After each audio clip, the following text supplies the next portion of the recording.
Good evening friends. My name is Shanmukh. Welcome to VA focus academy. ఈరోజు నేను మన students గురించి, మన స్టూడెంట్స్‌కి చాలా యూజ్‌ఫుల్ అయ్యే ఒక వీడియో అయితే చేయబోతున్నాను. అదేంటంటే, చాలా స్టూడెంట్స్ కాంపిటీటివ్ ఎగ్జామ్స్‌లో మాక్సిమం అన్ని కాంపిటీటివ్ ఎగ్జామ్‌లో ఇంగ్లీష్ అనే ఒక సబ్జెక్ట్ అనేది కామన్‌గా ఉంటది కదా! ఎక్సెప్ట్ మనము చెప్పుకోవాలంటే రైల్వే కాకుండా ప్రతి కాంపిటీటివ్ ఎగ్జామ్‌లో ఇంగ్లీష్ అనేది కామన్ సబ్జెక్ట్. ప్రతి student reasoning or mathematics or any other సబ్జెక్ట్‌లో వాళ్ళు స్కోర్ బాగా తెస్తూ ఉంటారు. బట్ ఇంగ్లీష్ దగ్గరికొచ్చినప్పటికల్లా వాళ్ళు చాలా తక్కువ స్కోర్ అనేది తెస్తూ ఉంటారు ఇంగ్లీష్‌లో. వల్ల వాళ్ళు ఆ కాంపిటేటివ్ ఎగ్జామ్‌లో ఆ మెరిట్ అనే ఒక లిస్ట్‌లో ఆళ్ళు ఆహ్, లిస్ట్ అవ్వలేకపోతుంటారు. దానికి రీజన్ ఏంటంటే ఒక ఇంగ్లీష్ సబ్జెక్ట్ అనేది ఎలా ప్రిపేర్ అవ్వాలి? ఒక పర్ఫెక్ట్‌గా ఒక స్ట్రాటజీ అనేది ఉండాలి. అప్పుడు మాత్రమే ఇంగ్లీష్‌లో మనం మంచి స్కోర్ తేవచ్చు. చెప్పుకోవాలంటే ద ఈజియెస్ట్ సబ్జెక్ట్ అనేది ఇంగ్లీషే. ఇప్పుడు మనం ఎప్పుడైతే ఒక ప్లానింగ్‌తో, ఒక ప్రాపర్ స్ట్రాటజీతో నేర్చుకుంటే ఇంగ్లీష్‌లో మంచి స్కోర్ తేవచ్చు. సో, ఈరోజు నేను ఒక గోల్డెన్ స్ట్రాటజీ అనేది మీకు నేను చెప్పబోతున్నాను. మీరు గాని ఆ గోల్డెన్ స్ట్రాటజీ ఫాలో అయితే ఖచ్చితంగా మీ స్కోర్ అయితే బాగా ఇంప్రూవ్ అవుతుంది. ఔట్ ఆఫ్ కూడా తేవచ్చు. ఇది నేనైతే పక్కా షూరిటీ ఇస్తున్నాను. ఎందుకంటే I have 5-6 years experience in competitive exams. I have cleared RRB and LIC, WO, ADO and state exams వచ్చేసరికల్లా పంచాయత్ ఎగ్జిక్యూటివ్ ఆఫీసర్ అలానే టోటల్‌గా నేను 4, 5 అంటే 5 గవర్నమెంట్ జాబ్స్ అయితే క్రాక్ చేశాను. సో, నా ఎక్స్‌పీరియన్స్‌తో నేను చెప్తున్నా. నేనెలా కాంపిటీటివ్ ఎగ్జామ్‌లో ఇంగ్లీష్‌ని ఎలా ప్రిపేర్ అయ్యేవాడిని, ఎలా నేర్చుకునేవాడిని, ఎలాంటి స్ట్రాటజీ ఫాలో అయ్యేవాడిని, అది ఈరోజు మీకు నేను షేర్ చేయబోతున్నాను. ఓకేనా? రెడీ స్టార్ట్ చేద్దాం మరి? డన్. చూడండి. మనం ఇంగ్లీష్ సబ్జెక్ట్ వచ్చేటప్పటికల్లా 2 థింగ్స్ మీద మోస్ట్ ఇంపార్టెంట్ ఇవ్వాలి. అదేంటంటే ఒకటి రీడింగ్. ఓకే. రెండోది గ్రామర్ సెక్షన్. ఈ రెండే మోస్ట్ ఇంపార్టెంట్. ఈ 2 మాత్రమే కీ రోల్ పోస్తూ ఉంటాయి. ఇంగ్లీషు సబ్జెక్ట్‌లో స్కోర్ జనరేట్ చేయడానికి, గెయిన్ చేయడానికి. అదేంటంటే ఫస్ట్ ఆఫ్ ఆల్ రీడింగ్. మనం ఇంగ్లీష్‌ని ఎలా రీడ్ చేయాలి? రీడింగ్ ఎబిలిటీ అనేది ఇంప్రూవ్ చేయాలి. అంటే స్పెసిఫిక్‌గా ఒక ఇంగ్లీష్‌లో ఒక సెంటెన్స్ అండర్‌స్టాండింగ్ అవ్వాలంటే రీడింగ్ ఎబిలిటీ చాలా ఉండాలి. అంటే మనం రీడింగ్ ఎబిలిటీ గాని ఇంప్రూవ్ చేసుకుంటే వల్ల మనకి తెలుసు వొకాబులరీ వర్డ్స్ ఉంటాయి. Fill in the blanks, cloze test, reading comprehension. ఈ 4 చాప్టర్స్ మీరు జస్ట్ రీడింగ్‌తోనే ఇంప్రూవ్ చేసుకోవచ్చు. ఓకేనా? సో, మనం రీడింగ్ ఇంప్రూవ్ చేయాలంటే మనం ఎలాంటి స్టెప్స్ ఫాలో అవ్వాలి అనేది నేను చెప్పబోతున్నాను చూడండి. రీడింగ్‌కొచ్చేటప్పటికల్లా మనం ఒకటి డైలీ అట్‌లీస్ట్ మీరు 30 మినిట్స్ నుంచి 1 అవర్ గాని రీడింగ్ మీదే మీరు ఫోకస్ చేస్తే, రీడింగ్ చేస్తే, చదివితే డైలీ డెఫినిట్‌గా మీ రీడింగ్ ఎబిలిటీ అనేది ఇంప్రూవ్ అవుతది. సో, ఆ రీడింగ్ ఎబిలిటీ అవ్వాలంటే 2 మెథడ్స్ ఉన్నాయి. ఒకటి న్యూస్ పేపర్ అనేది చదవాలి. లేదా డైలీ 4 రీడింగ్ కంప్రహెన్సివ్ ప్యాసేజ్‌లు ఉంటాయి కదా! అవి డైలీ సాల్వ్ చేయాలి. ఈ రెండిట్లో ఏదో ఒకటి ఫాలో అవ్వాలి. న్యూస్ పేపర్‌కొచ్చినప్పటికల్లా బిగినర్స్ ఎవరైతే కొత్తగా స్టార్ట్ చేస్తున్నారో వాళ్ళు న్యూస్ పేపర్‌కెళ్ళి న్యూస్ పేపర్‌లో గాని చదివితే వాళ్ళకి డిఫికల్టీగా అనిపించొచ్చు. ఎందుకంటే వాళ్ళు బిగినర్స్. వాళ్ళకి ఇంగ్లీష్ అంతగా తెలియదు. అలాంటప్పుడు న్యూస్ పేపర్‌లో ఉండే లాంగ్వేజ్ చాలా కొంచెం డిఫికల్ట్‌గా ఉంటది. అండర్‌స్టాండింగ్ కష్టం ఉంటది. బిగినర్స్ గురించి నేను చెప్పే స్పెషల్ సజెషన్ ఏంటంటే డైలీ మీరు నార్మల్‌గా టెస్ట్‌లుంటాయి. మోక్ టెస్ట్‌లు. అది సెక్షనల్ అనగా, లేకపోతే చాప్టర్ వైస్ టెస్ట్‌లైనా, ఫుల్ మోక్ టెస్ట్‌లైనా ఉంటాయి. అందు నుంచి మీరు ఎవ్రీడే అట్‌లీస్ట్ మీరు 4 రీడింగ్ కంప్రహెన్షన్స్ అనేవి చేయాలి. ఓకేనా? ఈ 4 రీడింగ్ కంప్రహెన్షన్స్ చేయాలి. దీనివల్ల మీకు వచ్చేదేంటంటే ఇంప్రూవ్‌మెంట్.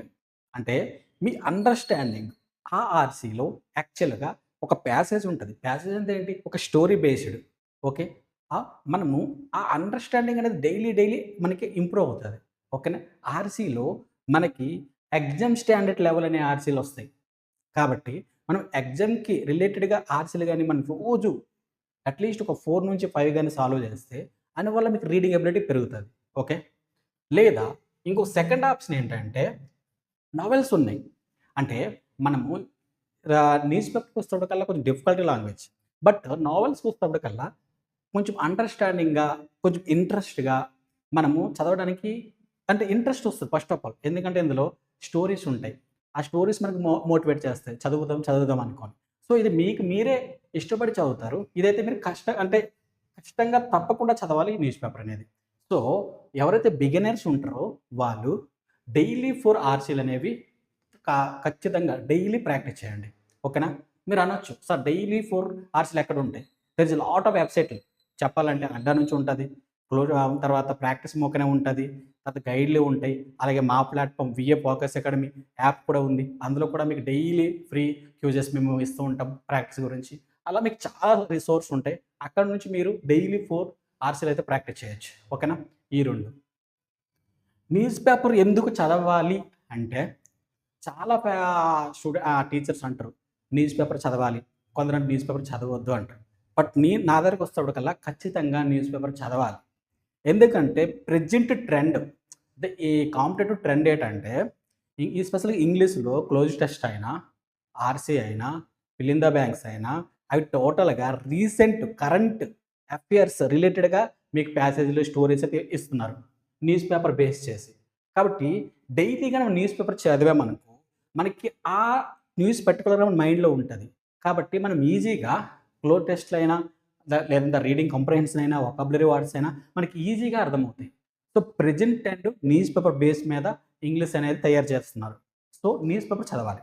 అయితే నేనేమంటున్నా అంటే, కొంచెం డిఫికల్ట్‌గా ఉండే న్యూస్ పేపర్స్ ఉంటాయి. అవేంటవి? 'ద హిందూ' కొంచెం అండర్‌స్టాండింగ్ చాలా డిఫికల్ట్‌గా ఉంటది. కాబట్టి ఆయనకున్న కొంచెం ఈజీగా ఉండే న్యూస్ పేపర్స్ ఏంటి? 'ద ఇండియన్ ఎక్స్‌ప్రెస్' కొంచెం మన రిలేటివ్‌గా ఉంటది. అర్థం చేసుకోవడానికి చాలా ఈజీగా ఉంటది. కాబట్టి మీరు 'ద హిందూ' న్యూస్ పేపర్ కొంచెం బాగా అంటే ఇంగ్లీష్ మీద అంతకంత గ్రిప్ ఉన్నవాళ్ళు ఓకేనా? 1 ఇయర్, 2 ఇయర్స్ ఆల్రెడీ ప్రిపేర్ అవుతున్న వాళ్ళు కాంపిటేటివ్‌లో 'ద హిందూ' ఫాలో అవ్వండి. ఎవరైతే బిగినర్స్ ఉంటారో వాళ్ళు 'ద ఇండియన్ ఎక్స్‌ప్రెస్' ఫాలో అవ్వండి డైలీ. ఓకే. న్యూస్ పేపర్ చదివినప్పుడు ఎలాంటి స్టెప్స్ మనం తీసుకోవాలంటే, జస్ట్ రీడింగ్ చేసి ఓకే. ఒక గంట చదివేశాను, పక్కన పెట్టడం అట్లా కాకుండా స్పెసిఫిక్‌గా ఆ న్యూస్ పేపర్‌లో ఆ రోజు ఆ టాపిక్ ఏంటి? ఆ స్టోరీ ఏంటి? స్పెసిఫిక్‌గా ఆ వచ్చే సెంటెన్సు అండర్‌స్టాండింగ్ చేసుకోవాలా. ఆ సెంటెన్స్‌లోనే మీరు గ్రామటికల్ కూడా మీరు ఫైండ్ ఔట్ చేయాలా. Suppose this is tense. ఇది ఏ టెన్స్‌లో ఉంది. సపోజ్ ఇది ఒక నెగెటివ్ సెంటెన్స్ ఎలా ఉంది? అక్కడ ఉండే వొకాబులరీ వర్డ్స్ మీరేం చేయాలంటే డైలీ చదువుకున్నప్పుడు ఏవైతే వొకాబులరీస్ కొత్తగా ఉంటాయో మీరెప్పుడు చదవలేదు అని మీనింగ్ మీకు తెలియదు. అలాంటి వర్డ్స్ ఏం చేయాలంటే స్పెసిఫిక్‌గా ఒక నోట్స్ అనేది మెయింటైన్ చేసుకొని డైలీ ఆ వర్డ్స్ అనేవి మీరు రాసుకోండి. అవి రాసుకొని ప్రతిరోజు ఈవినింగ్ రివిజన్ చేసి కొంచెం కొంచెం ప్రాక్టీస్ చేస్తే అవి మైండ్‌లో ఉంటాయి. ఎప్పుడైతే వొకాబులరీ మీకు ఎగ్జామ్‌లో వస్తదో, క్లోజ్ టెస్ట్‌లో వస్తదో, ఆర్‌సీలో వస్తదో ఈజీగా సాల్వ్ చేయొచ్చు. ఓకేనా? ఓకే.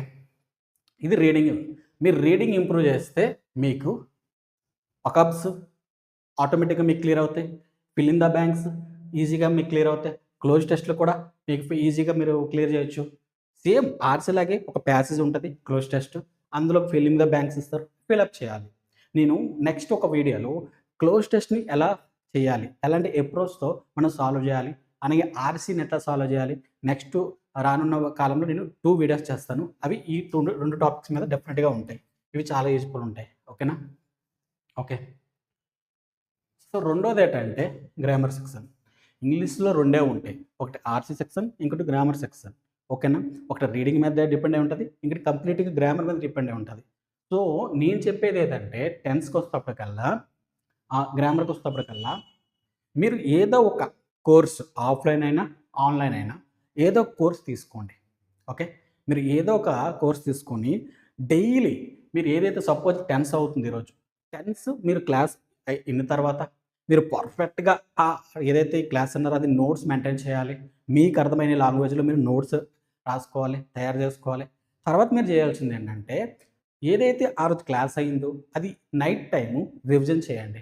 రివిజన్ చేసిన తర్వాత పర్టిక్యులర్‌గా ఆ చాప్టర్ మీద మీరు ప్రాక్టీస్ చేయండి. ఓకేనా? ఎందుకంటే మోక్ టెస్ట్‌ల్లో మీరు టెస్ట్‌ల్లోన చాప్టర్ వైస్ టెస్ట్‌లుంటాయి. మీరు స్పెసిఫిక్‌గా ఆ టెన్స్ మీద గాని చాప్టర్ వైస్ మీరు అదే రివిజన్ చేసిన రోజు ఆ రోజు గాని ప్రాక్టీస్ చేస్తే మీ మైండ్‌లో అది పర్మనెంట్‌గా సేవ్ అయ్యి ఉంటది. ఓకేనా? సో, టెన్సెస్ గురించి ఆల్ గ్రామర్ గురించి మీరు స్పెసిఫిక్‌గా ఒక బ్యాచ్ ఏదో ఒకటి ఇంగ్లీష్ బ్యాచ్ అయినా లేకపోతే ఇంకేదైనా ఆన్‌లైన్, ఆఫ్‌లైన్‌లో చాలా ఉంటాయి మీకు అవైలబుల్‌గా. అలాగే యూట్యూబ్‌లో కూడా ఉంటాయి. ఏదో ఒకటి ఫాలో అయ్యి మీ గ్రామటికల్ ఫుల్‌గా క్లియర్ చేసుకొని, నోట్స్ మెయింటైన్ చేసుకొని, డైలీ రివిజన్ చేసుకొని అనేది ప్రాక్టీస్ చేయండి. ఓకేనా? ఎందుకంటే బ్యాంకింగ్ ఎగ్జామ్స్‌లో రీడింగ్ మీద ఎక్కువ బేస్ అయ్యి ఉంటది. బట్ అదర్ ఎగ్జామ్స్ చూసేటప్పటికల్లా రీడింగ్ ప్లస్ గ్రామర్ మీద ఎక్కువ బేస్ అయ్యి ఉంటది. కాబట్టి ఖచ్చితంగా ప్రతి ఒక్క టెన్స్, ప్రతి ఒక్క టాపిక్ గ్రామర్‌లో మీరు నేర్చుకోవాల్సిందే. అది టెన్స్ అవ్వని, వెర్బ్స్ అవ్వని, పార్ట్స్ ఆఫ్ స్పీచ్ అవ్వని, ప్రిపోజిషన్స్ అవ్వని, నౌన్స్ అవ్వని, ప్రొనౌన్స్ అవ్వని. ఇట్లా మీరు ప్రతి ఒక్క కాన్సెప్ట్ తెలుసుకొని నేర్చుకోవాలి. లేదు సింపుల్‌గా రీడింగ్ చేస్తే అన్నీ వచ్చేస్తాయి. ఎవరైతే ఫ్యాకల్టీ చెప్తారో కొందరు టీచర్లు యూట్యూబ్‌లోట అలా ఏం కాదు. మీరు ఖచ్చితంగా మీరు ఈ అన్ని టాపిక్స్ మీరు నేర్చుకోవాలి. దీని మీద ప్రాక్టీస్ చేయాలి. అప్పుడు మాత్రమే మీరు ఈజీగా మీరు స్కోర్ అనేది గ్రామటికల్ అప్పుడు వస్తుంది. ఎర్రర్ డిటెక్షన్‌లో. ఓకేనా? సో, అన్నిటికన్నా మోస్ట్ ఇంపార్టెంట్ ఏంటంటే, నేను ఫాలో అయ్యింది. అంటే నేను స్పెసిఫిక్‌గా ఇన్ని జాబ్‌లు కొట్టాను కదా! నా ఇంగ్లీష్‌లో స్పెషల్‌గా నాకు 30కి ఔట్ ఆఫ్ 30కి నాకు 25 నుంచి 30 మధ్యలో వచ్చేది స్కోర్. నేను ఎలా ఫాలో అయ్యేవాడినంటే మాక్సిమం డైలీ ఈవెన్ అది ఫుల్ మోక్ టెస్ట్ అవ్వని, సెక్షనల్ మోక్ టెస్ట్ అవ్వని, చాప్టర్ వైస్ మోక్ టెస్ట్ అని నేను డైలీ అటెంప్ట్ చేసేవాడిని. డైలీ అటెంప్ట్ చేసి ఏం చేసేవాడినంటే సింపుల్‌గా చాలా స్టూడెంట్స్ చేసేది ఏంటంటే, ఒక మోక్ టెస్ట్ అటెంప్ట్ చేస్తారు. ఇంత స్కోర్ వస్తది. అయిపోయింది. తర్వాత దాని గురించి పట్టించుకోరు పూర్తిగా. మనకు కావాల్సింది టెస్ట్ వన్స్ కంప్లీట్ అయిన తర్వాత డీటెయిల్డ్‌గా అనలైజింగ్ అనేది చాలా ఇంపార్టెంట్. ఓకేనా? సో, మీరు చేయాల్సింది ఏంటంటే, అది సెక్షనల్ అవ్వని, ఫుల్ మోక్ టెస్ట్ అవ్వని, చాప్టర్ వైస్ అవ్వని.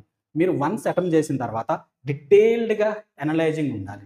అనలైజ్ చేసినప్పుడే మీకు చేస్తున్నప్పుడు చాలా వొకాబులరీ వర్డ్స్ వస్తూ ఉంటాయి. అవి మీరు రాసుకోవాలి. ఓకేనా? మీరు ఆ వొకాబులరీస్ అన్నీ రాసుకొని ఒక సైడ్ రాసుకోవాలి. అలానే సెక్షన్‌లో మీకు క్లోజ్ టెస్ట్‌లొస్తాయి, ఆర్‌సీలొస్తాయి. అన్నీ డైలీ మీరు అనలైజింగ్ చేయాలి. అనలైజ్ చేసినప్పుడు మాత్రమే మీ ఇంగ్లీష్ అనేది ఇంప్రూవ్‌మెంట్ మీకు తెలుస్తది. సింపుల్‌గా మేము ఎగ్జామ్ అటెంప్ట్ చేసాం. అది పక్కన పెట్టేసామంటే ఇంప్రూవ్ అవ్వదు. సో, డైలీ మోక్ టెస్ట్‌లు ఉండాలి. చాప్టర్ వైస్ కూడా. ఓకే. సో, నేను ఫైనల్‌గా ఏం చెప్తున్నా అంటే వొకాబులరీ ఇంప్రూవ్ అవ్వాలన్నా, ఎరడిక్షన్ ఇంప్రూవ్ అవ్వాలన్నా మీరు స్పెసిఫిక్‌గా లాస్ట్ ప్రీవియస్ 10 ఇయర్స్ నుంచి బ్యాంకింగ్ అవ్వని, ఎస్ఎస్ అవ్వని, ఏదవ్వని అక్కడి నుంచి పేపర్స్ అనలైజ్ చేయండి. అంత రిపీటెడ్ వొకాబులరీ అనేది రోజు రీడ్ చేయండి. దానివల్ల మీకు వొకాబులరీ కూడా ఇంప్రూవ్ అవుతది. ఓకేనా? ఐ హోప్ మీకు నేను ఏదైతే ఈరోజు చెప్పానో అది మీకు అర్థమైందని ఆశిస్తున్నాను. ఓకే. మీకు ఒకవేళ మీకు నిజంగా ఇది యూజ్‌ఫుల్ అయితే like my video, subscribe my channel and share my channel. Thank you for watching my video.